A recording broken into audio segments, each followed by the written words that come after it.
Trump ఎందుకు India పైన ఎక్కువగా టారిఫ్స్ వేస్తున్నాడు? ఈ 50% టారిఫ్ వల్ల వాల్మార్ట్ అండ్ అమెజాన్ వంటి పెద్ద రీటైలర్స్ ఇప్పుడు ఇండియా నుంచి అమెరికాలోకి దిగుమతి చేసుకోవడం ఆపేశారు. ఈ టారిఫ్ వల్ల ఇండియాకు అమెరికాకు మరింత దూరం పెరుగుతుంది.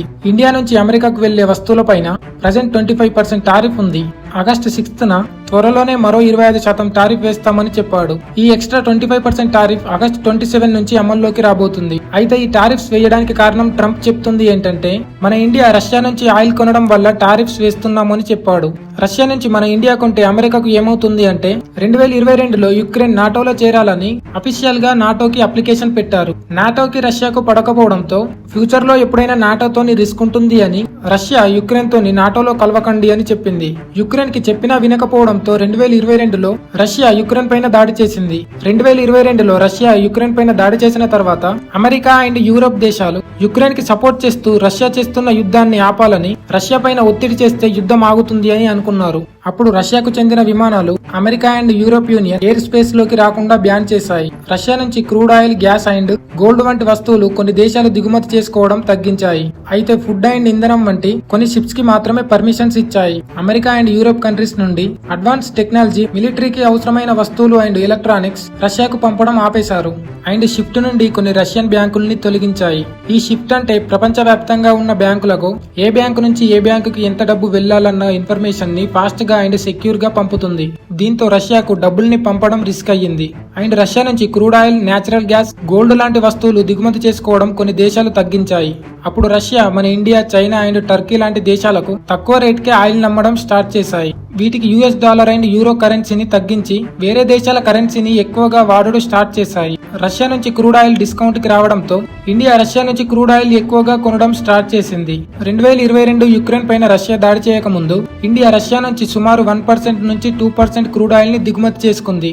ఇప్పుడు రష్యా నుంచి సుమారు 35% నుంచి 40% వరకు దిగుమతి చేసుకుంటున్నాం. ప్రపంచ వ్యాప్తంగా ఫ్యూల్ ని ఎక్కువగా యూజ్ చేసే కంట్రీలో ఇండియా థర్డ్ ప్లేస్ లో ఉంది. 2024లో ఇండియా రష్యా నుంచి సుమారు 657 మిలియన్ బ్యారెల్స్ క్రూడ్ ఆయిల్ ని దిగుమతి చేసుకుంది. దీని విలువ ఒక అంచనా ప్రకారం సుమారు 4,39,000 కోట్ల వరకు ఉంటుంది అని అంచనా. ఇండియా రష్యా నుంచి క్రూడ్ ఆయిల్ కొనడం వల్ల రష్యాకు ఆదాయం పెరుగుతుంది అని, ఆ డబ్బుతో రష్యా యుక్రెయిన్ పైన దాడి కొనసాగిస్తుంది అని, అందుకే మన ఇండియా పైన టారిఫ్ వేస్తున్నాను అని ట్రంప్ చెప్తున్నాడు. ఈ టారిఫ్ వల్ల మన ఇండియా నుంచి పంపే 55% వస్తువుల పైన 50% టారిఫ్ పడుతుంది.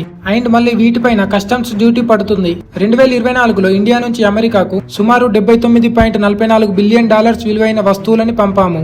అమెరికాకే 18% వస్తువుల్ని పంపింది. ఇక్కడ మీరు గ్రాఫ్ చూడవచ్చు. ప్రతి సంవత్సరం ఇండియా ఎక్కువగా వస్తువుల్ని అమెరికాకే పంపుతుంది. ఇప్పుడు పడుతున్న ఈ 25% టారిఫ్ అండ్ ఆగస్టు 27 నుంచి మరో 25% టారిఫ్, మొత్తం 50% టారిఫ్ తో పాటు మళ్ళీ వీటిపైన US కస్టమ్స్ డ్యూటీ పడుతుంది. ఇప్పుడు పడుతున్న 25% టారిఫ్ పైన కూడా US కస్టమ్స్ డ్యూటీ పడుతుంది. ఇండియా నుంచి అమెరికాకు ఎక్కువగా పంపించే వస్తువులు, ఎలక్ట్రానిక్ డివైసెస్, టెలికాం ప్రొడక్ట్స్ పైన 0% నుంచి 5% వరకు కస్టమ్స్ డ్యూటీ పడుతుంది. పర్ఫ్యూమ్స్ అండ్ ఆర్మాటిక్ ప్రొడక్ట్స్ పైన 0% నుంచి 6% వరకు ఉంటుంది. Computer software, IT hardware and IT related hardware పైన 0% నుంచి 5% వరకు ఉంటుంది. పర్సనల్ కేర్ అండ్ ఇంట్లో వాడే సామాన్ల పైన 0% నుంచి 7% వరకు పడుతుంది. వ్యవసాయంలో పండే పంటల పైన 0% నుంచి 10% వరకు పడుతుంది.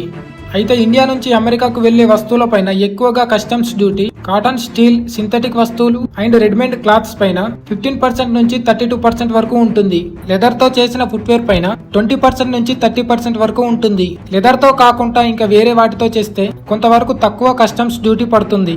బంగారం, వెండి వంటి వాటిపైన 5% నుంచి 10% వరకు ఉంటుంది. ఇది డిజైన్ బట్టి కూడా కస్టమ్స్ డ్యూటీ మారవచ్చు.